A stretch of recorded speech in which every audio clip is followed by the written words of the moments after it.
so if you have people who are well trained in simulation design, you can create better people, honestly. It develops social skills, it develops analysis, it develops relationships between others. And war games have been used for centuries, literally, in order for analysis. And it's becoming much more accessible than it was previously, and that's what I'll talk a good bit about today, and how I'm hoping to be able to contribute to that accessibility. We have a lot of questions. I know David put some together already, but I really do hope that y'all ask them in the app, or we'll walk around and ask, because we're here for you, really. Awesome. Well, hi everyone. I am Kylie Gilmore. I'm a game designer here in Eleanor, and I came to games really from an educational standpoint. When I first entered the world of wargaming, which is like my favorite phrase to say, I was really new to sort of understanding how can we use games as a way to better understand the world around us and the way that we move through it. And I ended up joining a educational wargaming organization where we used wargaming as a tool not just to teach, but also to grow, and to help students in particular who might not have a background in foreign policy, defense, security, topics that are complex and hard to understand, both learn about those topics, engage in them, and then become ready to be practitioners in them. And where I see wargaming as just really a tool for transformation and a tool for acceleration is in that intersection between both professional and educational. You're seeing wargaming as an ability for people to try out new things, test out, fail, and then ultimately grow and make better decisions as a result. So I'm very excited to be here today on the panels with all these amazing people about one of my favorite topics.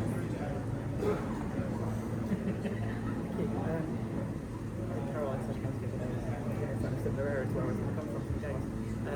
So a lot of my background is around understanding organisation functions and processes of learning.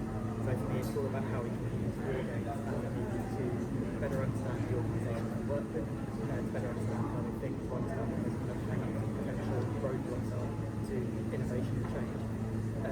But yeah, primarily I have a different educational background as well. I've used various commercial off-the-shelf games and some professional war games in different capacities within the kind of security studies course that I teach, but also obviously in the war gaming course that I'm in charge of. And so from that, I kind of developed this idea of actually the thing to do at the moment is just play around with games and see what we can use to see what ideas we can come up with and the different ways we can draw a change from commercial games design into professional games.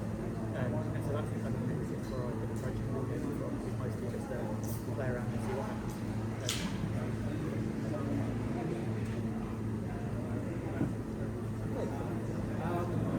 So, just before we really get going, just want to remind you that if you have any questions, you can put those to us through the app. And then they will hopefully come through on my phone and I can ask the questions that you raise. Fine. Good, okay, so, kicking off then. So, the professional value of wargaming. So, I'd like to ask you, what forms of insight or evidence can professionally deliver analytical games which is very intense to produce? And which forms remain to reach?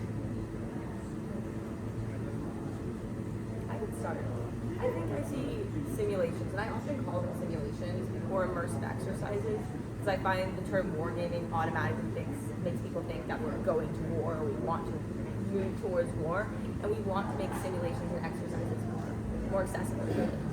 And there are two main ways where I see simulations or war games as really having an impact in the community. The first way is really simply bringing people together, right? We're seeing, I'll just speak from an American perspective. I don't know if y'all can tell, it's a very American accent. But from an American perspective, I know that the statistics say that we're getting lonelier and lonelier, right? People are not seeing each other, they're not engaging as much. And that's really where a lot of the great ideas come, right? From interactions with one another, discussions that happen. So the first way I see wargaming and having a big impact is actually social, right? It's pushing people to talk to one another and create new ideas. And then often from those new ideas, you get the second version, which is analytical. I think I say that my title is creative director. Right before I came up here, someone said, what does that even mean, right?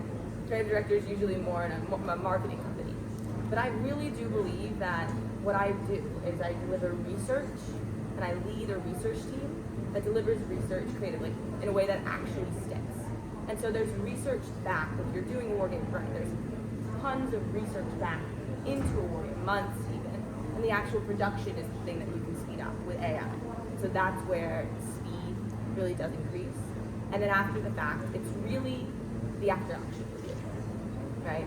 There's so many games I run and we speed through the after action review, which is when you all sit together and you say, I don't agree with that, or I do agree with that. And I find that to be one of the most beneficial times, especially if you're working from an analytical standpoint, because that's when the new ideas come and that's really when you're challenged. What I see war games not doing often is they're not putting enough emphasis in that time, and that's where I really do think that they fail. Anyone else? So I would say that board games overall, as like every tool, they have their limitations. But where they really shine is by creating a space for people to try out things that in real life they might be too nervous to explore, or they might deem as too risky, or not risky enough. And by creating a fictional, simulated, but yet still very realistic environment, it can allow people to come to unexpected insights about what procedures might work, what actions they might take that might actually have really useful results, or what are they doing that might actually not be so great and might be less useful. And so by creating, again, like a safe, fictionalized environment to play out realistic scenarios, war games can act as almost a simulacrum for just creating more creativity and opportunity for new avenues. So in terms of insights, I would just say it's really about exploring pathways of thought, of procedure, of even collaboration that you might not have thought of before, that by just engaging in these new ways of thinking and knowing that at the end of the day, it's just a game or it's just a simulation, and you can always play again, you wouldn't necessarily do it well. So that's where I really think it lands, is that bridge between creativity and real life. Yeah, I mean, I'd agree with all of those points. I think I'd add as well, from sort of educational standpoint, kind of data you draw, if you've got really clear, defined learning outcomes for what you want your game to achieve in an education setting, you can get really interesting data out in terms of what a student's doing, does that mean that have they actually developed something from this game. I think equally some of the interesting insights that come from looking at how we can design the game. So actually one of the biggest things I draw, I think, in the last year of this research that goes into students producing games tells you a lot about how they go about doing research in general. It wasn't a defined learning outcome for this particular game, but it was a really interesting insight that came out of it. And yeah, as well, I think that idea of seeing how people engage with each other and how you interact can get really useful information about your teams or your organisation. The key sort of limitation for me is we obviously all know war games aren't predicted in a way, shape or form. And so I think that's the big thing, because there's a reason we always eat with coffee. If I don't have coffee, my decisions are terrible. So, you know, how you can't simulate that in a war game, and that's where it kind of the limitation is. How do you actually deal with the pressures that go into a situation like that, simulate or run game?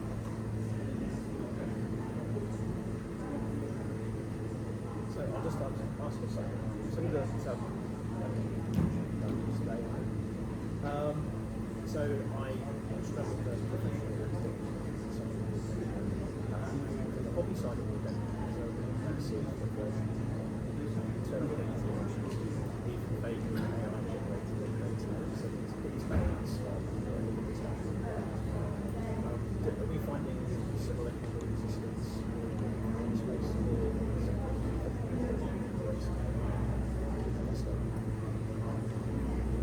Yeah, I think it's very much a mix.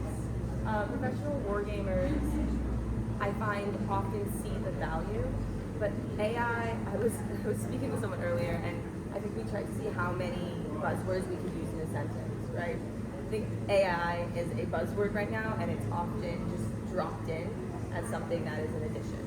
It needs to be integrated, and I'll use one of those buzzwords that I hate. If you're using AI in gaming, it needs to be human-centric, right? We have a platform called Providence, and while the AI can adjudicate, I always say don't have it adjudicate. It's your ideas, right? As you said again, games are not predictive, right? They train people on how to respond. They're not fully predictive. They produce great analysis, but they're generally speaking not fully predictive, although some of the times the predictions are right. And I do love those times. But the hesitancy to adopt AI, I think, is valid and makes a lot of sense. but that's because, in my opinion, when people are using AI quickly, it does produce slop, right? I can automatically, we were hiring at the company recently, and I could automatically see what was produced with AI and what wasn't, what was handwritten. And when you're creating a game, I say this so many times, if you have crap ideas, you're gonna create a crap game. But if you have great ideas or even good ideas, AI can speed up that process so you can get to the part that actually matters, which is the analysis and the engagement. Anyone else? Yeah, I mean, as a historian, I love that AI is useful. I'm just happy if I have data surrounding it. But no, I think those are all interesting points, and the kind of key challenge I've got is when sometimes talk to people like, oh, it's great for renting. And I'm sort of there, and I immediately start to twitch because I'm there kind of going, look, it's hard. You can upload documents, you can upload all these buttons, you can upload whatever. But that doesn't necessarily reflect what the reality will be on the ground. So I think there are uses for AI. It's great for generating images, it's great for generating fake news reports and all this stuff that can be used to really help with the immersion aspect. But I think there really needs to be a really detailed conversation about what we actually use it for, because I think it's affecting far more negative than some people do. And I'll just add on one more thing, which is that I think we all get a little nervous about AI because we actually care about what we do. Wargaming has been a field that's existed for years, but exists for 100 more. And I think sometimes when people hear AI, especially in the hobby as well as the professional wargaming space, they think if I do AI, I'm going to take myself out of my game. I'm no longer going to be designing it. There's going to be someone else in the driver's seat. And in my humble opinion, again, one just perspective, I definitely think that that's just seeing AI as this monolith, when really there are more strategic, intentional ways to use it.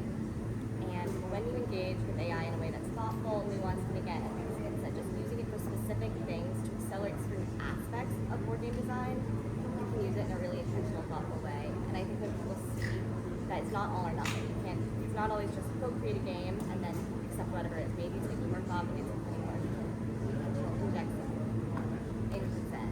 And then being honestly picky about what you take out from that AI, we're seeing better results. And I think as a game designer, you are still very involved in that. So it's much more about how you use it than what it is.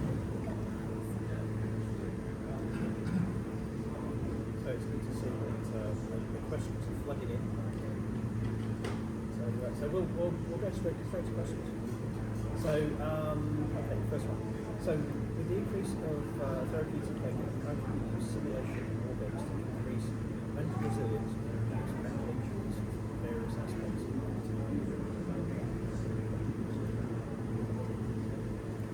Happy to. So this is actually funny because just about a year ago I was presenting on a very different topic. It was all about how to use wargaming to enhance pro-social norms among students and young people.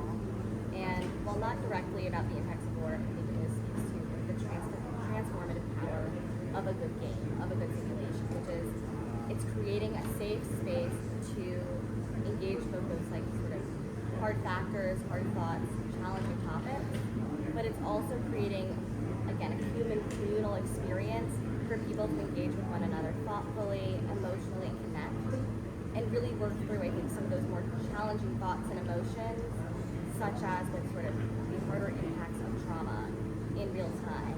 And by creating safe spaces to talk about challenging topics and explore potentially conflicting ideas or understandings, I think people can use gaming as really a way to move through a lot and grow and overcome. So I'm a big fan of the idea that gaming isn't just a game, it can really be a tool for personal development, growth, and finding peace even in really challenging times.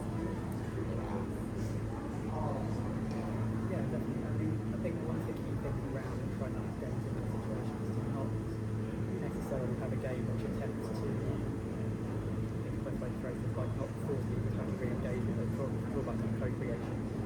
So if you're having other support groups to deal with some of these kind of issues, have them help co-create the game. So that is more about, as you say, that social space, that engagement, that creating an arena in which people feel happy to talk to each other, and just to sort of build their own networks through co-creation of the game. So there's actually a really interesting charity called Company of Makers. I don't know if anyone's familiar with the panel, a couple of us. So we know we're actually running a game with them in their stuff is all about just getting people together and playing games. They do a lot of Warhammer, but they also do D&D type things where they're running sort of big, maybe game type scenario. So in that sense, it's just about getting people together and creating those, as you say, nice, good safe space for people to actually engage in these conversations.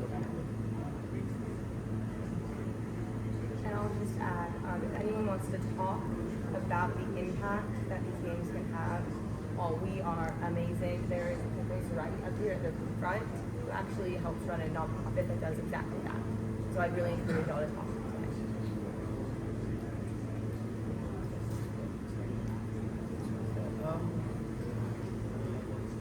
Yes, so the question about AI is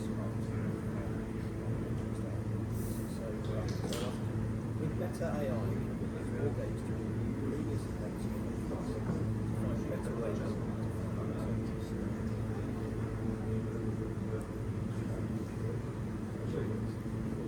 So, the historian in me will immediately say no, just because you can kind of rerun and reanalyze a scenario any number of times, but I don't think it's accounting for those minuscule changes, those tiny kind of variations, and actually a lot of the time, I think what we end up seeing is if you run those kind of historical simulations, you potentially just go, oh well, this was the best outcome that happened.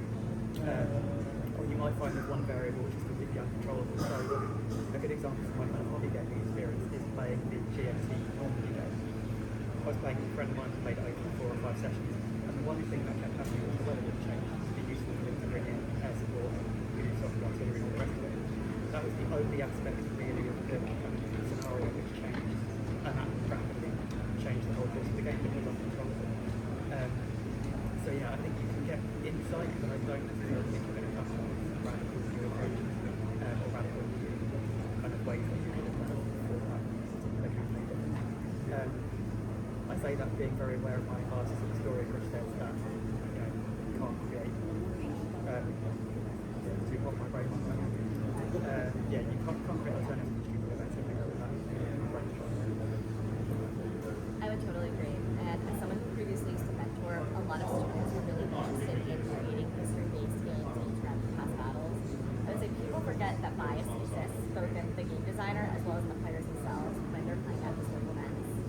Often there tends to be a tendency for people to go, oh, well, that's what happened in Battle 1, so that's probably what's going to happen again. Or I'm going to make that same exact move. Even when you might think that you're playing at some alternative history, I've noticed that it tends to end up aligning with sort of the overall path of events that have already taken place, which just ends up being less transformative that actually I feel the battle is kind of like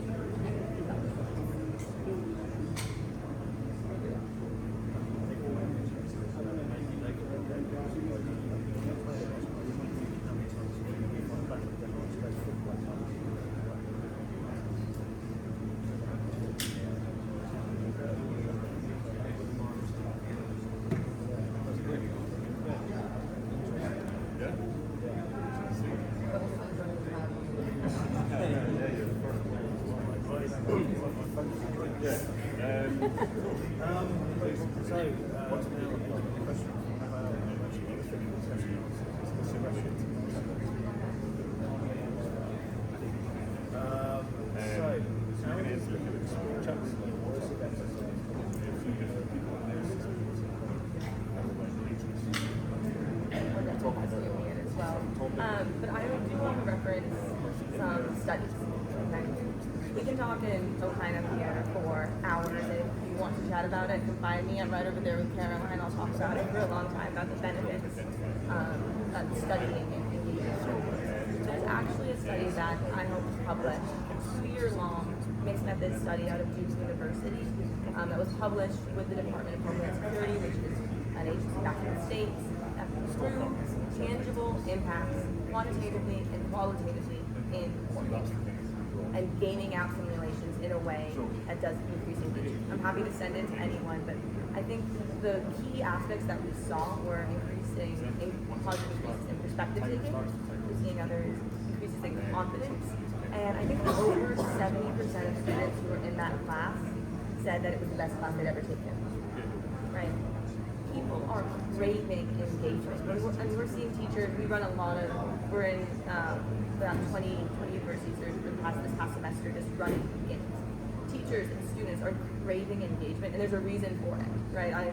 I'll talk a lot about how I think we're losing that human connection, and people want it back, and this study really does improve it, and it improves capabilities that, nowadays you can look anything up on Google. You could before, but now you really can with AI, but you can't learn how to talk to someone on Google, okay?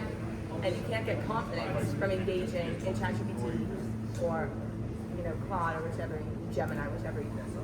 And the study shows that you can gain all these capabilities that you need to survive and improve your time of work and improve yourself through simulations and data. Yeah, absolutely. I think what I've seen in my own experience with educating students is that it can be, it's a way to replace lectures, quite quickly, but it's a way to kind of replace that kind of function of sitting there listening to someone for an hour and a half who will play a 40-minute game and it could give you exactly the same insights. So it's a really fun commercial game I tend to do, like first year undergraduates, typically, which you may be aware of, climate change card game, you can build a city, keep everyone fed, make sure the weather doesn't get too bad. Because a lot of the times you'll kind of go into sessions beforehand and like, oh, it's easy, you just need to do X. They play through this game, which isn't an active professional before, and they come out of it going, oh, this is really complicated. There's all the moving parts, talking about the time, things affect everything else. So I think it's a great top-up almost to the rest of the professional learning methods, because they can take what they've been reading about, what they've been listening to, and then suddenly put it into practice and see where all these hang-ups are, what all these potential roadblocks are. I think as well it's a good way of understanding, as you said, it's human interaction, it's also human negotiation. So another game I use at the end of the is one of the scenarios which I matrix game instruction. And it's really interesting to kind of know, okay, so you as a student might be interested in military stuff, you're interested in intelligence. What happens if you flip that and I put you in charge of that and that's completely different? How do you engage with that process? How do you change your thinking in order to play a scenario from a different perspective? And again, that kind of really interesting insight comes from they're suddenly going, oh, this is why when I wanted to do this or when I studied this particular case study, that's why this didn't work, because they're now seeing the opposition, they're seeing how things work differently. So I think it's just a really great way of reinforcing learning and actually introducing this idea that everything's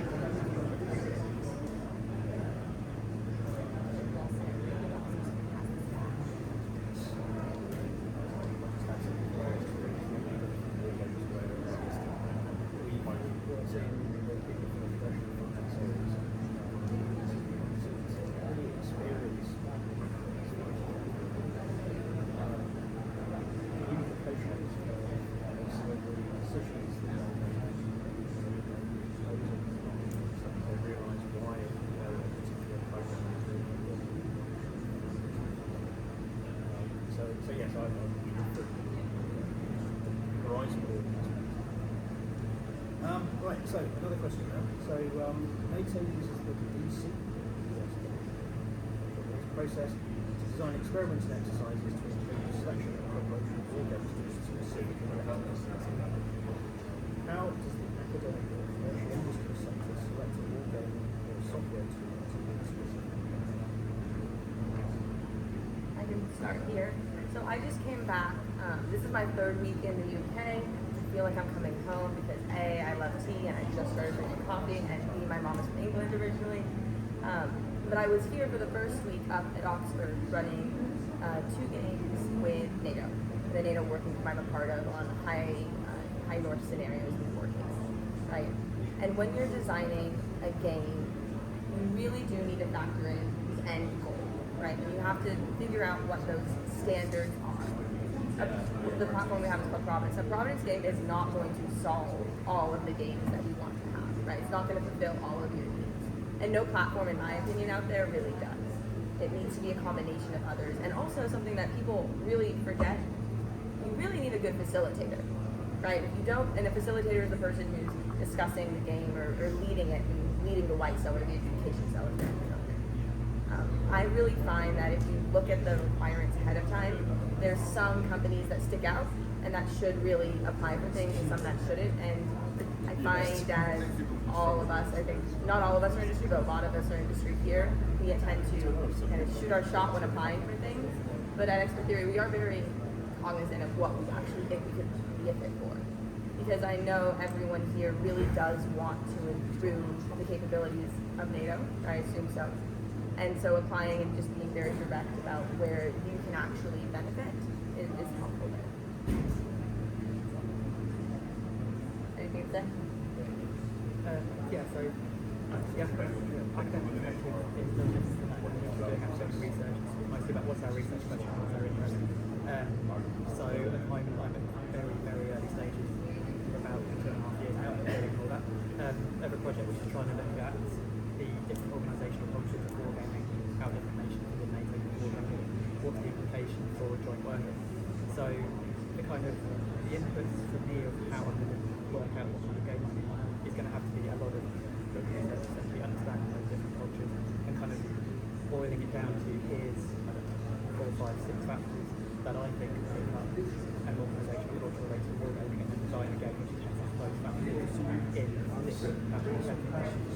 In terms of working with other organisations, I think sometimes for an alternative to identify what the project is about. and for us that was just all about understanding the client. It was having, I think we had 3 or 4 meetings to establish exactly what they wanted. It's like mostly just an icebreaker game, talking to the countries where we stick with their own national groups. So we kind of designed a role allocation where people could get ranks. So we didn't end up with everyone from one working in China or wherever else it was. It was we were randomly assigned by grouping. And that helped with the icebreaker thing. It also helped us in terms of deciding how realistic we want the game to be. We ended up leaving it with a really kind of open mega game type scenario where we sort of adjudicate things, but mostly let things happen to see what the results might be. It came up with some very weird, unrealistic options, but it was all about being a conversation starter, and that was our kind of group was we want people talking, we want people talking outside their group, and we want things that they can talk about over conference. Even if it was big on that game, really interesting what it was happening. But that's, it's a conversation starter, and it starts conversations in that sense. I would completely agree. And I would say, to me, at least when it comes to adding in technology, the big question is, does it add context or does it add complexity? And where you need additional platforms and tools to come in to add context to games, tech is useful, platforms are useful. Where it just adds another layer or another barrier to entry, that's where I tend to shy away from adding more. But sometimes games really do benefit if you do something not just tactile, but something that participants really engage with and hold on to. Whether it's like a funds track, whether it's designing a program and seeing a media campaign, not just saying they're doing a media campaign, but actually designing and doing it and seeing what that looks like visually. And I think that when it comes to, just again, intentional project selection, intentional partnerships, finding where bringing different tools together can really expand and honestly improve the game is really where it's key. Is where can this be of use versus where is this just something to add to add? Where is this going?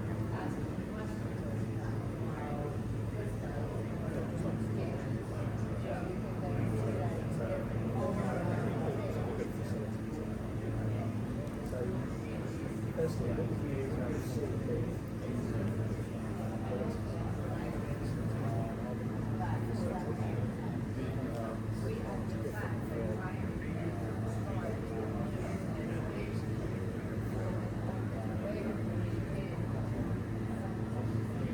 So I think it is very dependent on the engagement needs, right? So we can talk about it. So the game that I just finished running up at Oxford, it was 2 games. One was 1 game each day, and we got the analysis. It was over 250 pages of amazing analysis 4 days before we were supposed to run the game. The game was not created yet. I was able, with the platform we have in our team, to create 2 games that we tested prior to actually running them, and then run them at Oxford. What I really found in that moment was you really need to set up the intention of the day. So when I was facilitating this game, and I thought that, you cannot do quality analysis in my opinion, right? In a 4-turn game, 5-turn game, where people have not read the materials ahead of time, you have 30 minutes in the white zone. It's not going to happen, right? You can't do that. So what I said the goal for that game was, is I wanted in each of the teams to write down all of the assumptions you have and every question that you asked in order to get to the move that you would eventually make, or the moves that you would eventually make. That was the breakdown I saw. I thought that made a lot more sense. And that facilitation role is very different as opposed comparatively to I ran a game with the Regular Warfare Center back in the States on Taiwan. This game was based on about a year of analytical research. In the white cell, we had 3 people from various capabilities and across administrations, across military, in order to help us adjudicate. It took a day for adjudication for that game, or at least an hour, or at least multiple hours, and we would produce new materials. So it's really dependent on the game. And then I would go in and I would facilitate it, right? And I would run it. One thing I think a really good facilitator does have often and is undervalued is the ability to engage people, right? You want people to want to listen. I hope y'all are enjoying this conversation. I think it's a cool conversation, right? Now, like 3 of you are smiling. I appreciate it. But the ability to engage people is important because I think it really does increase the impact of what you're doing, and a game on the table is helpful and the point of the exercise. But if the facilitator is there, it will add an oomph that I think really does the impact. Yeah, I would just add on to that to say that, there's a reason we have facilitators, and it's that without them, games can still be played, and they can still be great games, but a facilitator sets the tone of the game. It sets sort of the atmosphere and environment that the game is then going to take place in. Participants can really feel the energy, I think, when a facilitator is curious, when they're engaged as elements, and when they're enthusiastic, even if it's about a serious topic, even if it's delving into some kind of material, doing so with an enthusiasm and a curiosity and a genuine desire to see where this game goes, where this exercise goes, that really brings participants' energies up and their own engagement and curiosity and what you're about to do up and really excited. When you start with the energy level, you're excited when you've been playing a game for 4 hours and you've got another 4 hours to go. So by starting, I think, creating an atmosphere of both, that safety, a lot of safe spaces to have that conversation, an atmosphere for curiosity, thoughts. A good facilitator really brings the energy, sort of like the fun of facilitation, and makes it a game and a war game and a worthwhile experience rather than just something that's done.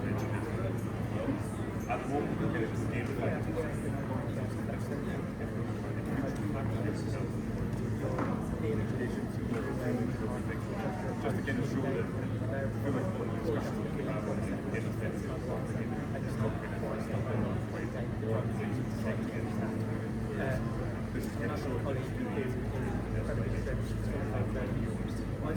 Slightly feral, so working around we run games with NATO everything. With like weeks and months. It's going to go down as we go, so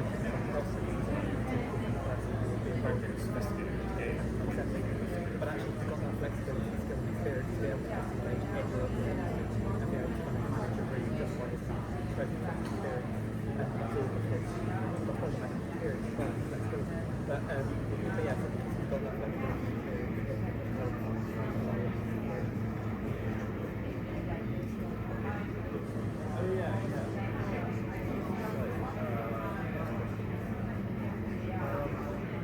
So, Stephen Dennis answers. Yeah. Great. It's often spoken. Have you had any experiences with sponsors and issues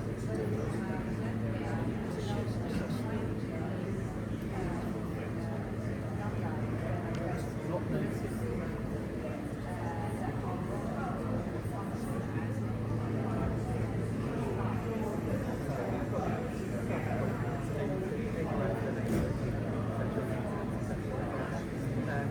Because you sort of have the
the time where we've done the full process was actually what and whisper those out, you know,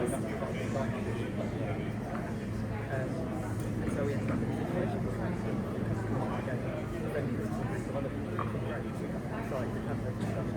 They knew what they'd asked, they knew what they wanted. So I think those things are back and forth.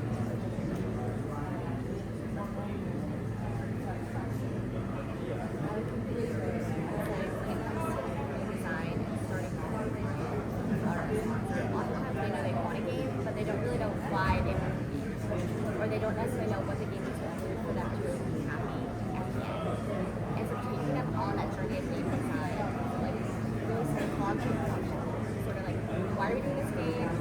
How are we doing this game? And who's doing this game? Like really building the game around the goals that we identify with the sponsor so that they will feel included in the process of building a relationship, that it is a two-way channel or a three-way channel. Many are in the kitchen at the time, but bringing them on a journey where we're building a game that both identifies and speaks to the needs of the sponsor, and then also creates a game that's actually a worthwhile game.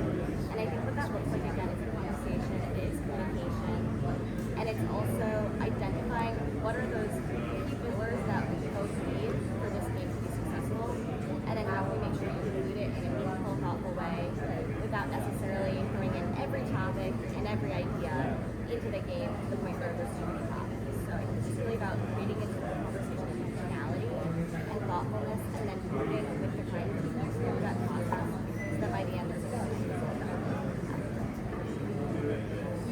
Yeah, I will piggyback off of Caroline and really drill down what I see as what we've created as our way to talk to clients. Okay? Often love them, they have no clue what they want. Okay? So I feel like a little bit of a therapist talking to someone and trying to pull out ideas of their head. And so we focus on what I call the logic, function, form methodology. Happy to talk about it more with anyone, but it goes down to one key question. How will you know that this game is a success? What will people come away learning from that?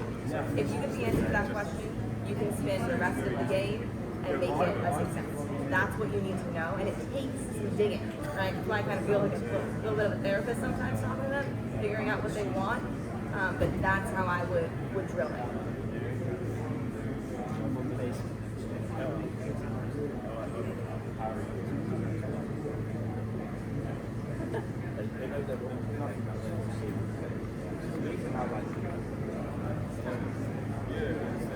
Okay, so an interesting.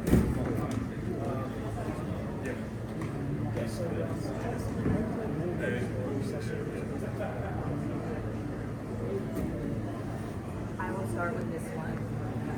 This is the bread and butter of what I do, honestly. I was on a very different trajectory to my life. I studied very different. I was an Arabic major, spent about a year in Morocco, a year in Senegal. I did a lot of research. I was going to the public State Department. And my senior year in undergrad, I took part in simulation. And I had never seen people change perspectives so quickly. Ever. And it had a really big impact on me. And I thought, why aren't we doing more of this? It's not accessible. And so I kid you not, I walked up to the professor and I said, I really like what you're doing. He said, I'm starting a company. And I said, great, I'd love to join. So it was the two of us from the start. And one of the things we're doing is we built a platform called Providence, where it follows that logic, function, form setup that I said, so anyone can create. I don't know how many people we have on the platform. Usually people can figure out how to do it without us. I've never had someone not know how to use it after 60 minutes. We've run games, like just the game I ran at NATO was fully on the Providence platform, fully created there. We're running games at universities where I have a lot of ministries of defense that are using it as well. And the idea is that it's accessible not just from the military perspective, but in education, right? We also have a lot of people coming asking me if they can play it with their kids. I did create a game and had my friends over one night. It was called Stars, Stripes, and Sabrina Carpenter. I don't know if that's a person over here. It was a succession game for Gavin Newsom, who's the governor of California, trying to use music to make California secede from America. So you can play fun. So we have people playing games, and they have no game experience, right? they're doing it for fun. They're having a good time. And to me, that they're able to do that, and I was able to do that. My friends can do it as well. Just shows that that is how you can use AI to create, to bring people in, right? And then they get interested, and then they say, Eleanor, I'd like to do this more in my company or at a bigger level, and I say amazing, and I connect them to some of our amazing partners, or we come in and we build a game for them. But I think it's much, much more accessible than it used to be.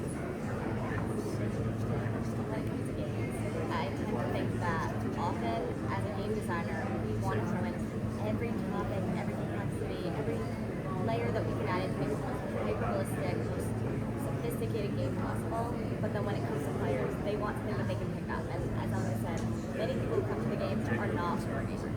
They're people who are busy, they have lives, they have a lot of emails to respond to, and they don't want to necessarily read a 12-page book. Even though as a game designer, I might love to write a 12-page book. And so I would say really it's stepping back when you're creating a game and when you're thinking about what's the actual game's point, and thinking, what do I actually need to do? Is it going to be, maybe some games do require a map, and I do think some games do require moving pieces around and thinking strategically and thinking operationally. Other times, it might just be a deck of cards. It might just be the problems platform. It might just be more of a tabletop exercise where we're talking about different ideas and engaging different roles and doing different tasks.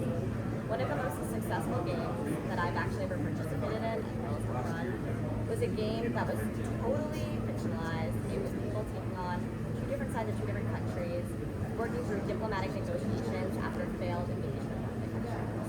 There was nothing on the board. There were no cards.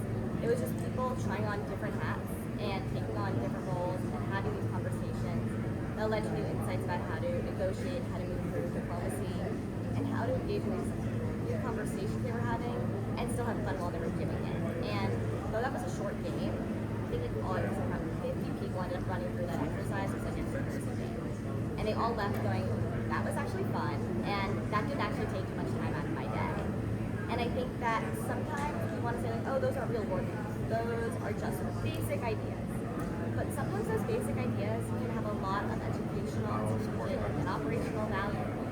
And I think not being afraid to sometimes simplify and create a more clean, concise game can really end up bringing more people into both wargaming as a field and also just into your game time.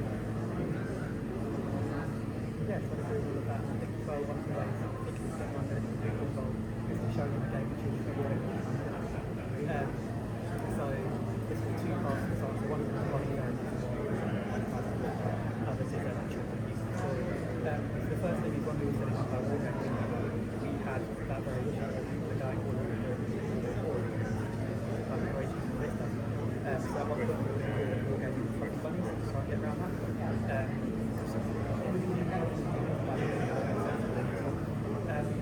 But actually, I think just within this kind of really good success story is we've got there with their games and they stand downstairs. We've got two students from our MA who spent most of the time designing and so you've got their UNH World Game in culture, you've got their Environment games, you've got the variety of art games, which are all non-military. And a lot of the time we have people going, yeah, we're just about this time, then you can sit them down and show them this kind of game. And go down, oh, actually, no, we can use this for this emergency practice and get it in the right way to get it. We can use this for understanding disaster in extreme weather stuff. It's just about getting people in and showing them and it's a really good way of going, okay, fine. The terminology currently is business wargaming, but actually it has to do with frameworks. Non-military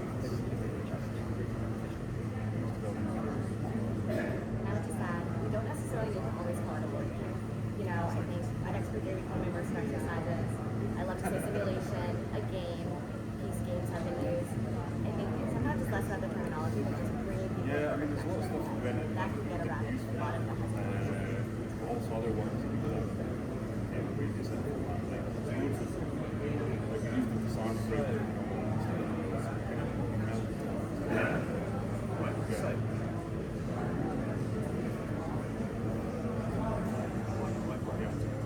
Right, here we go. Right, so how do you determine learning? How do you consider what is learning?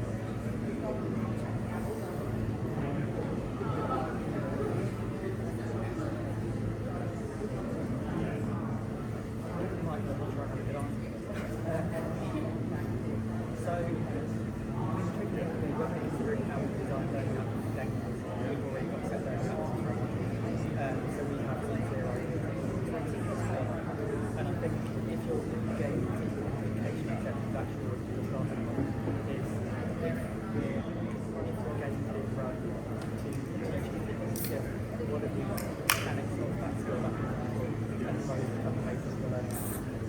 Yeah, I'm sorry, I don't know what to do. I think to say we work on the set of learning outcomes. So yeah, goes around the game, goes around that. But yeah, our learning outcomes goes live. So it's stuff like that. I think that's the technical part of the game.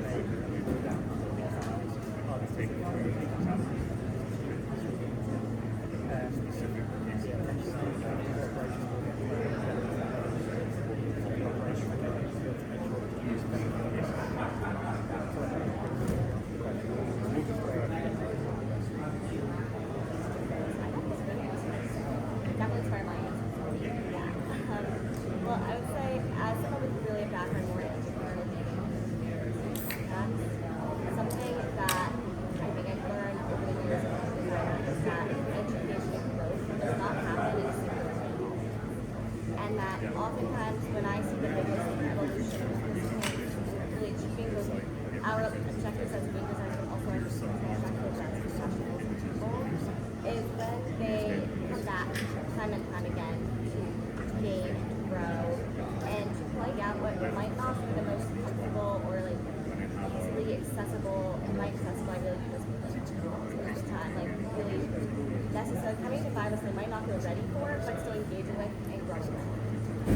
So for example like I was at a game where there was someone that I'd seen at 8 games prior. And the first 4 games, they never spoke on their team. They were too nervous, they were too scared, and they always rated the games really highly, which was great for that AAR. But they actually really were, they were sort of, I would say, more silent contributors to the game than active, excited. However, after those first 4, they started to be more willing to take on leadership. And they kind of began to be like, yes, I'm willing to be a team captain, or yes, I'm willing to be second in command. And to me, that's really growth. And I think that everyone starts in a different place. So we all come in with different abilities and understandings and knowledge and comfortabilities in the world. And not everyone's going to get the same thing out of every game. But by growing and being willing to grow and explore, I think that they can all sort of achieve what they can personally or personal professional goal. So I really see games so beautiful for that.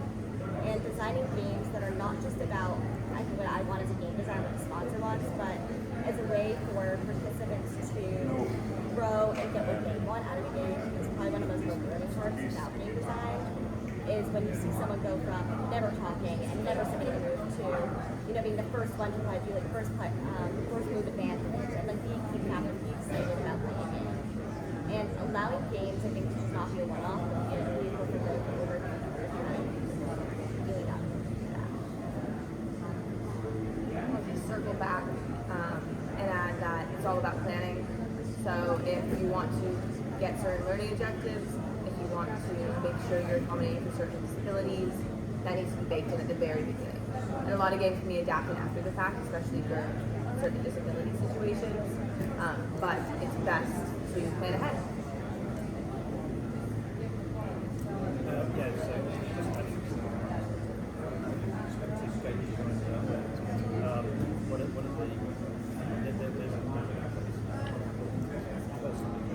of my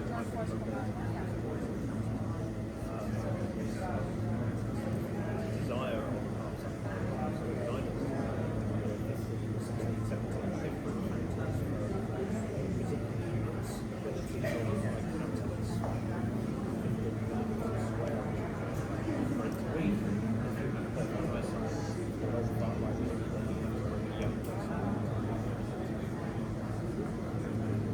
think about open design.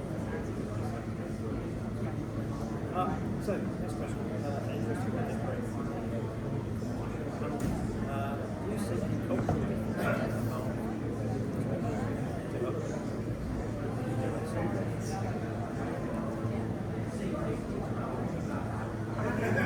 Incredibly lucky. I am the programming director and COO of the Women's Wargaming Network, and I took on this role about a year and a half ago. About a year and a half ago now. And we've grown a ton. If anyone has any questions about it, please come find me and/or wants to join. We also accept allies, and I'm looking out at you. And there are some women here, but we also accept allies, guys. So you're welcome to come because we offer a lot of great programming. But I've seen a real push for wargaming, especially in the States, the UK, France, Germany, and Turkey. That's where I hear a lot about wargaming. There are also other locations, but that's what I have. I think the biggest difference I've noticed between the US and the UK, though, the US is a lot bigger. That's what I would say. In the UK, I come to a conference like this, I feel so lucky. I came last year, was able to present last year. I'm seeing a lot of familiar faces, right? And the wargaming community is small. Everyone's super lovely. And I'm meeting some great new people as well. But when I go in the US, I go to different conferences. There's many more people. So that's the biggest thing I would say in the community. But I would say also that I found the wargaming community to be one of the most inviting communities I've ever been a part of. Right? I feel very welcome here. I feel that the various companies all want to work together, which is something that I love to see. And it's a very competitive environment, especially in the States. And here I feel that people really do want to engage with one another. We think that together is stronger. And there's a lot of that mentality in the US. Trust me, I'm a very proud American. But I would say that the culture of working one-on-one is a little bit stronger than individualism. And here, when designing games, I like to work with it.